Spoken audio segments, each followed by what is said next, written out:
listening to Paranormally, stories inspired by the unexplained, the forgotten, and the things people swear they experienced.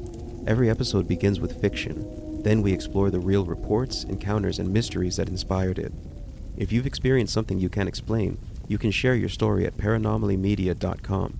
And if you enjoy the show, leaving a review helps Paranormally reach more listeners. Fiction first, then the truth.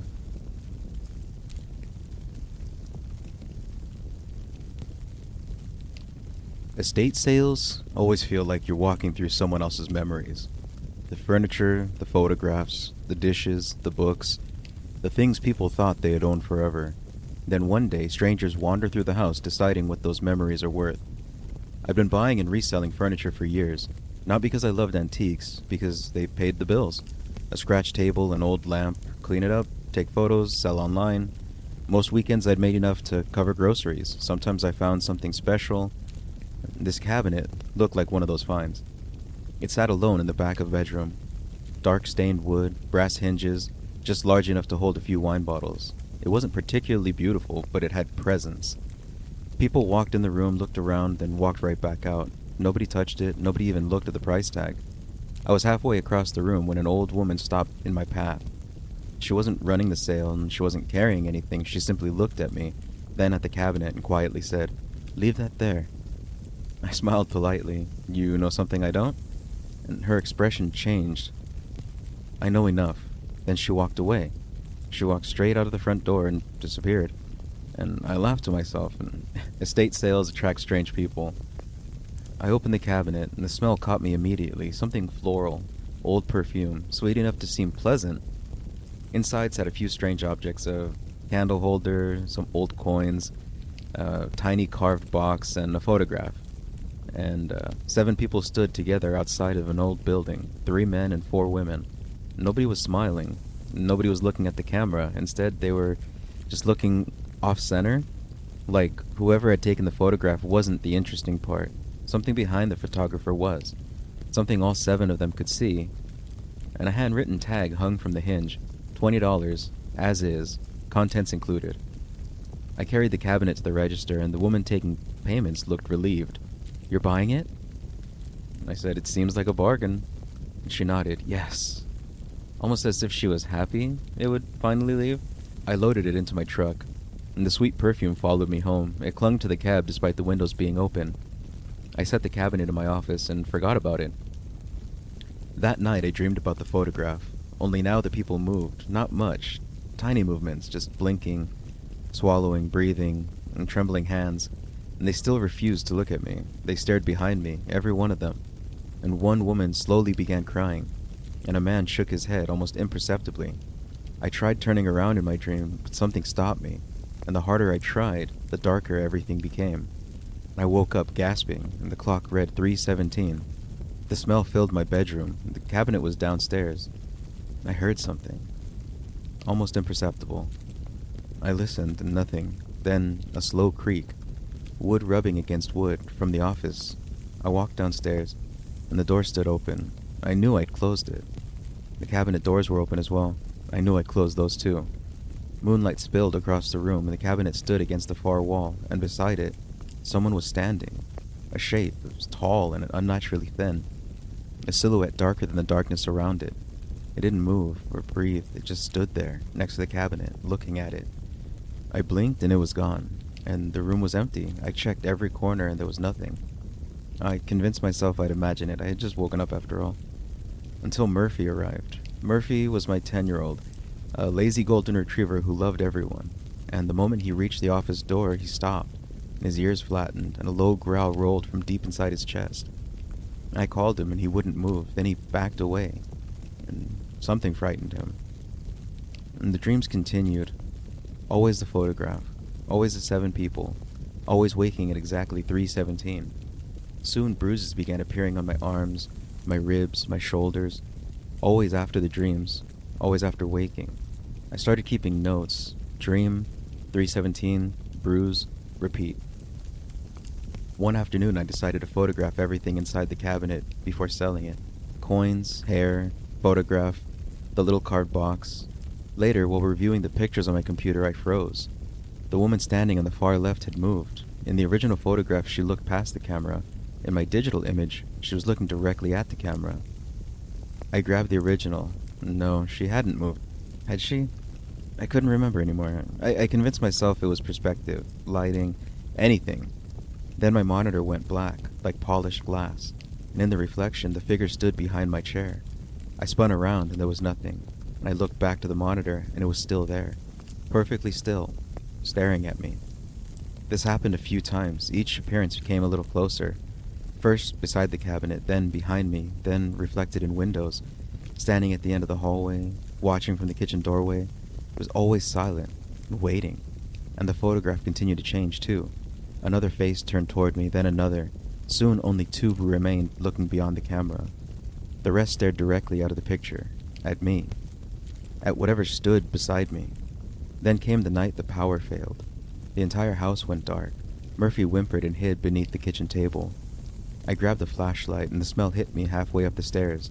Flowers, perfume, and rot. The office door stood open. I swept the beam across the room.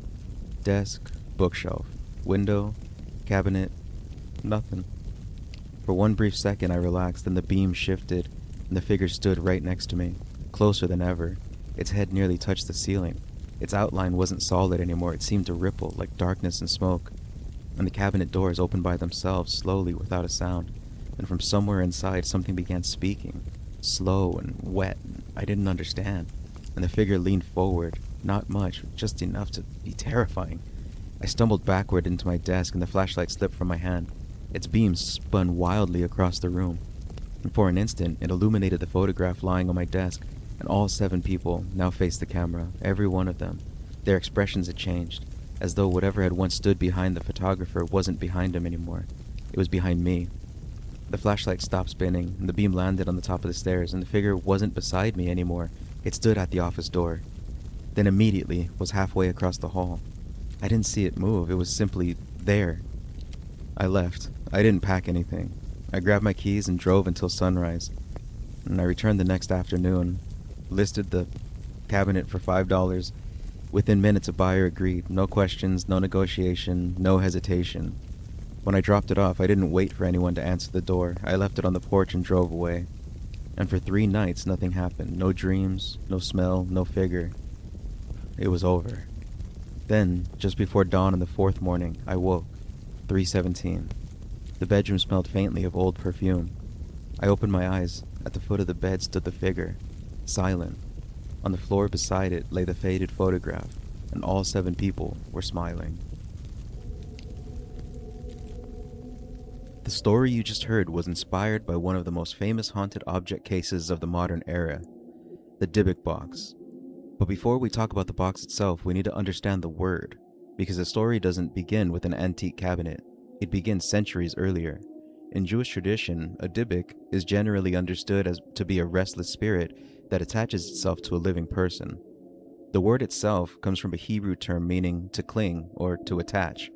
Unlike many modern horror films, a dybbuk is not typically described as a horned demon, a monster lurking in the shadows, or some ancient evil creature waiting to escape a container. Traditionally, a dybbuk is believed to be the spirit of a deceased person unable to find peace. Different traditions describe different reasons.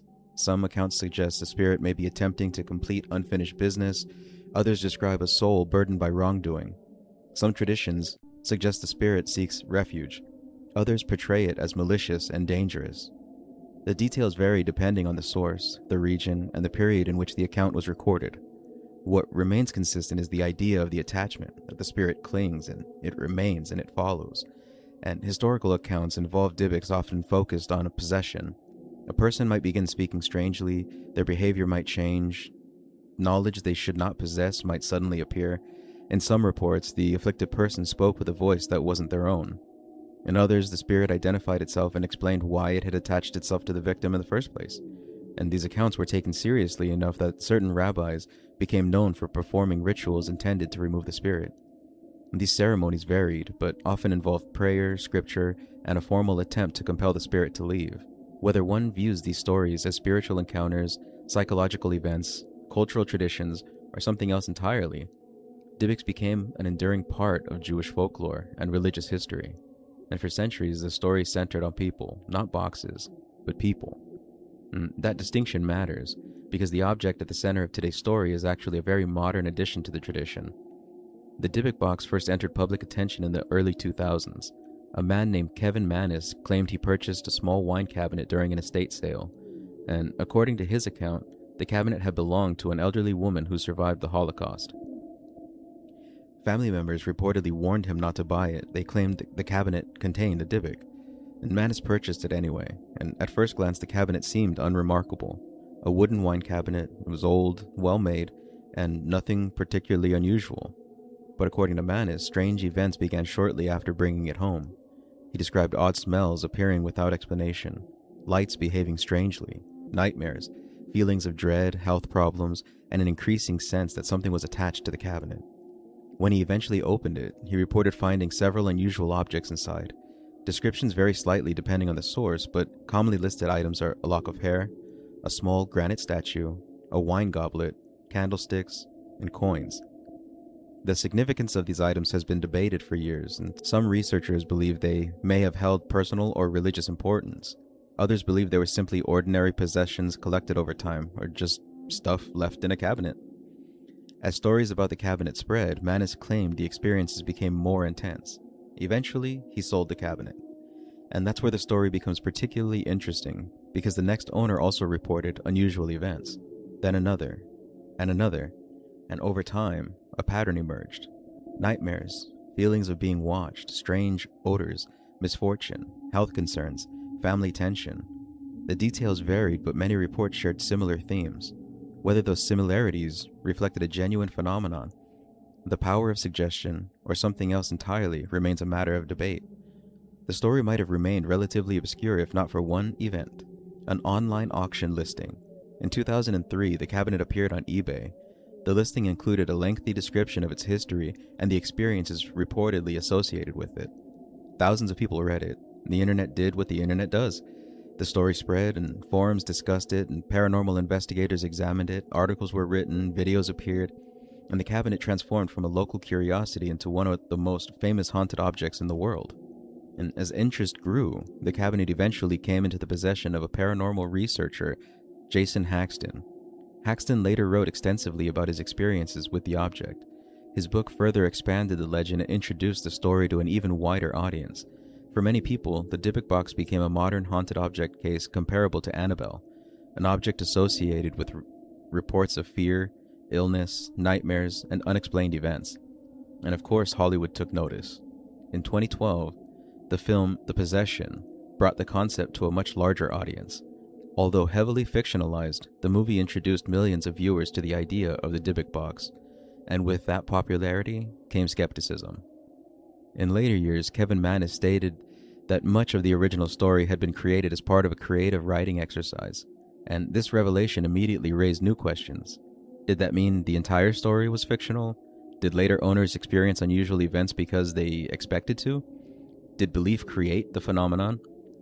Or had a story grown larger than the person who originally told it? And interestingly, the controversy did not make the story disappear.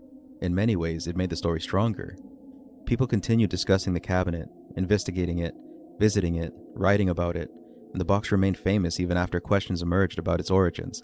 And perhaps that's where the Dybbuk Box becomes more interesting, not as a haunted cabinet or proof of anything supernatural, but as an example of how powerful stories can become. And across cultures and throughout history, people have reported certain objects that seem to carry a weight beyond their physical form. A ring, a painting, a doll, a mirror, a cabinet. An object that somehow becomes associated with fear, tragedy, misfortune, or presence. Sometimes those stories fade, sometimes they grow, and occasionally they become so deeply woven into our culture that separating the object from the story becomes impossible. The Dybbuk Box may be one of those objects. Whether the cabinet contains anything unusual remains a question each person must answer for themselves, but the tradition behind it is much older than an eBay listing, much older than a movie, and much older than the internet. For centuries, people have described spirits that cling, that attach, that refuse to let go. And perhaps that's why the story continues to endure, because long after the cabinet changed hands, the question remained, not what was inside the box, but whether some things once invited into our lives ever truly leave. perhaps the essence of every haunted object story. Not that something lives inside the object, but that something remains with the person who opens it. And if you've experienced something unexplained, strange, or impossible, I'd like to hear your story. Visit paranormallymedia.com and share your experience.